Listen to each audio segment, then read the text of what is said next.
ಮಾಡ್ತಾರ ಅಂತ ಹೇಳ್ತಾ ಇದ್ದಾರೆ ಅವರು. ಇದೆಲ್ಲ ಪೋಕಳಾಗಿ ಸುಮ್ಮನೆ ರಾಜು ಶೆಟ್ಟಿ ಅವ್ರು ಹೇಳ್ತಾ ಇಲ್ಲ. ಅವರು इंथ होराट ಮಾಡಿ 25 आणि म्हणून माझी तुम्हाला विनंती आहे, तुम्ही घट्ट राहा. आणि या ठिकाणी जिल्हाधिकारी आलेले आहेत, पोलीस अधिकारी आलेले आहेत, त्यांना मला इशारा द्यायचा आहे, जर या कारखानदारांचं ऐकून या कारखानदारांच्या तक्रारीला बळी पडून तुम्ही जर माझ्या शेतकऱ्यांना त्रास द्याल तर संपूर्ण देशातल्या शेतकऱ्यांना इथं आणून तो या कारखानदारांच्या बुडावर बसवल्याशिवाय सोडणार नाही.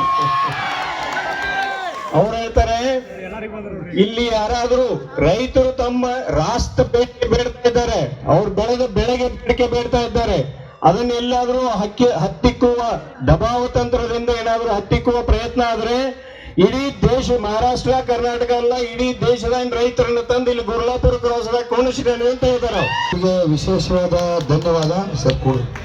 ಕೂಡ್ ಬಳತಕ್ಕಾಗತ್ತೆ, ಕೂಡ್ ಜೋರಾಗಿ ಚಪ್ಪಳೆ ಬರಲ್ಪ. ಹಂದಿಗುಂದು ಗ್ರಾಮದಿಂದ ಶ್ರೀಮನ್ ನಿರಂಜನ ಪ್ರಣವ ಸ್ವರೂಪಿ ಶಿವಾನಂದ ಮಹಾಸ್ವಾಮಿ